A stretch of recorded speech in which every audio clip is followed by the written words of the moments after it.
Hey everybody, welcome back to the channel. This is JC, and today I'm bringing you another deck profile, but this time a first place deck profile for Constructed Cup. So I was at Infinity Cards in Houston yesterday, Saturday, like the 20th or something, and played 4 rounds at Constructed Cup and managed to go undefeated with Flam MMe-Glam, 4-0. In case you don't know, Constructed Cup is a special type of tournament that happens after a new set release, a main set release, where you can where you have to play a grade 3 in your ride line that is from the new set. So it's basically an incentive for you and your locals to play a tournament with only like the new ride lines. And sometimes people get creative to get around that. That's how like Chris Rain, Kyrie, and other things were made. But for yesterday, I decided to go just to play one of the new decks, which is Flam MMe-Glam. And before I get into the deck profile, quick shout out to Lupe for doing a couple of test games with me prior to that tournament. That way I wasn't a complete noob with this deck. And the reason I decided to bring this is because it's one of the only decks I have from set 2, but also I feel like out of all of the pure like set 2 decks, that this one was the most like mid-range. If you have all your pieces at all times, then you're going to be doing 4 attacks consistently with 2 Vanguard swings, which is also the only deck out of all the new ride lines that gets 2 Vanguard swings. So I prioritize the multitude of drive checks. I also think this deck has like very aggressive early game, and it makes great numbers going first and second because of a certain card in the deck. So I decided to just go with it with some and made some deck building choices for things like Blankmeyer, and it turned out really well, so I'm very happy about that. So for starters, the ride line, you have to play the pure Flam MMe-Glam ride line, especially the grade 0, because the whole purpose of the deck is to superior ride the grade 0 from Soul, and then it gets a bunch of power. The ride line's actually really good, because the grade 1 calls out this column, so you just have like 3 bodies, and then the grade 2 draws you 2 cards deeper into deck. And then the grade 2 says to put a card back on the bottom of your deck, and that can be any card. So I think at least 2 times I put the over trigger back, which you don't always want to do in this format because Blankmeyer, you like having big shield, but it's just nice being able to put things like heals and the over trigger back, because you do shuffle the deck a lot. So you want to try to get those triggers in your 3 drive checks. Really solid deck overall. It's very important as you're playing this deck that you're thinking ahead of turn, so that you don't so that you can always hit your 3 Flam MMe-Glam names, because if you don't do that, then this deck is very vanilla and it's really hard to gain any sort of tempo on your opponent. So that's the ride line. Then before getting into all the grades, I'm going to go over my Flam MMe-Glam count, because I know this is probably the most like debated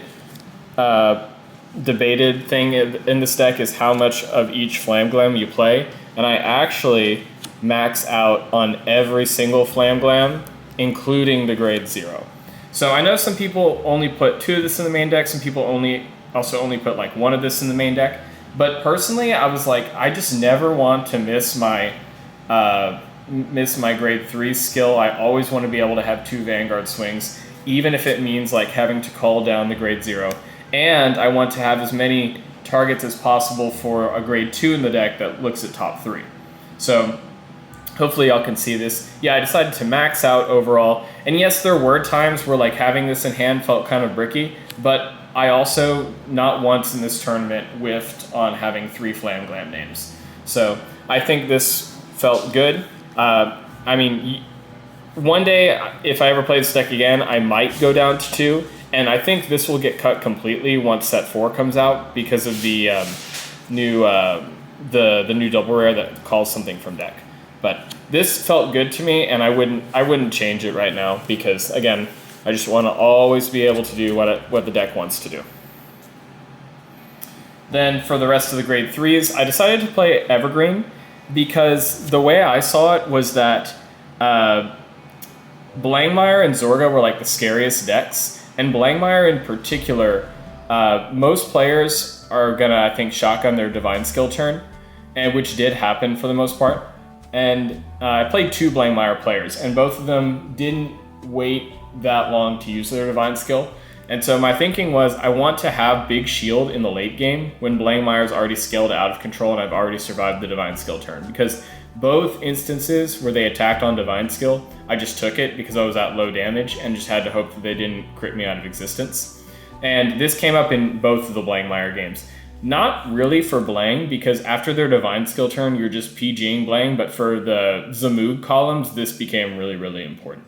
So, I think this was correct. Other than this, you probably could play the new sword from Festival, but I don't have it right now. I'm waiting for it to come in the mail. So this felt pretty good. And then soul can sometimes be an issue, but if you're persona riding a lot, then you don't mind. You always have the soul for it. Now for the grade 2 count, I play 4 Franchette, 4 of the Amdusia, 3 Precia. Here, I'll move this up a bit. 3 Precia, Guncycler, and then 2 of the Person, or however you say that. So this pretty scattered grade 2 count. First and foremost, Amdusia, you have to play it 4. I think it's actually like, it's probably like the second best card in the deck because it's always going to be a 10k booster because you just have to have a Flam Glam Vanguard. And then you can call this early and hit Flam Glam names early so you thin the deck. And then you bot deck the rest of the cards. Make sure you do that. I didn't. I always bot decked, but I know some people shuffle. Just make sure you're reading your cards. And it's just a very good rushing tool. This is why I said that even going second, you make really good early game numbers because you can make 20k columns. So that feels really, really nice.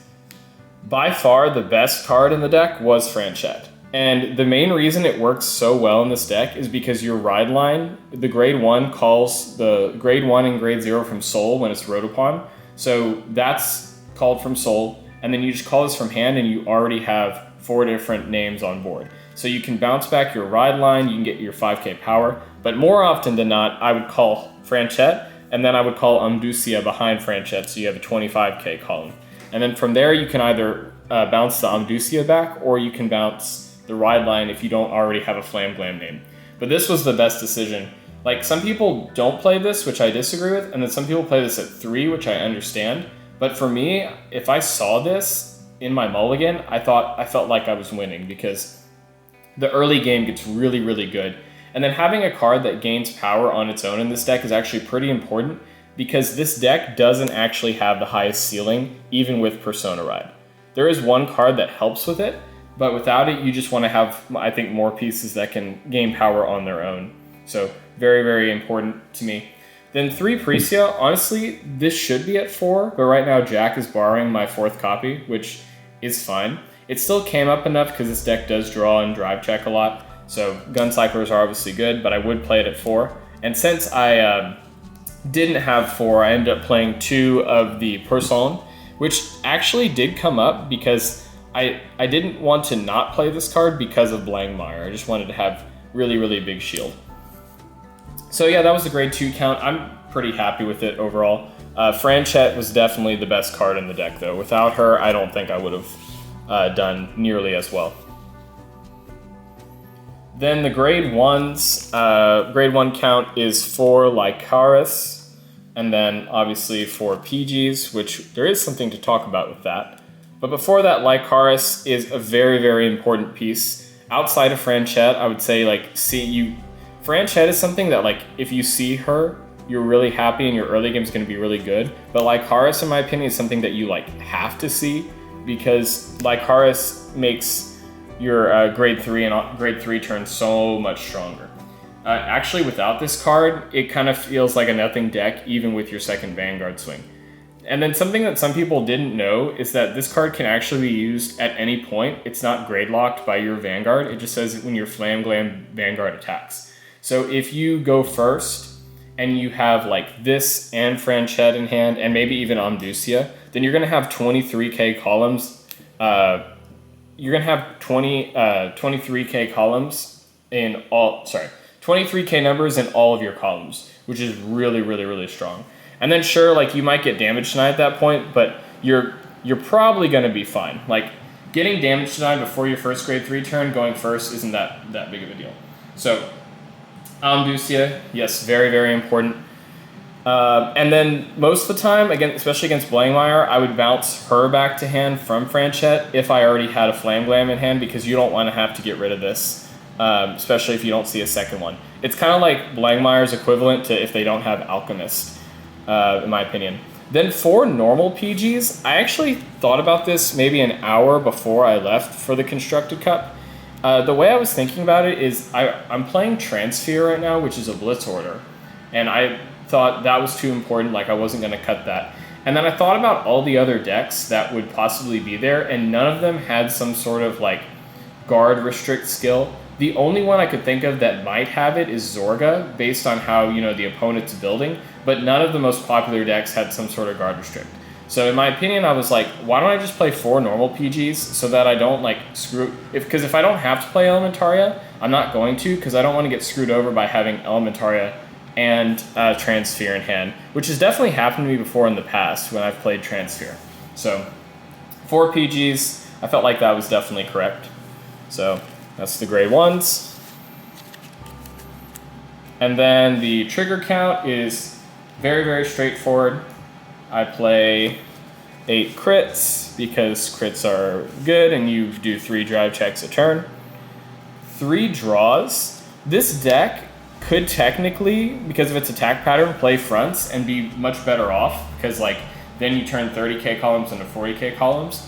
But I was really worried again against decks like Blang and Zorga, which I know 20k shields are good against, but I think against those decks sometimes your quantity of cards is better than the quality of your shield, because you're not just scared of Blangmeyer's swing and you're not just scared of Zorga's swing. The rearguard columns are also scary because of things like Zamug.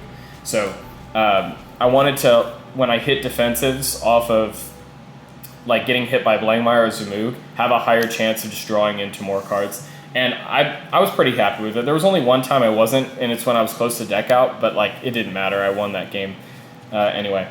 Then 4 heals, and then blue OT.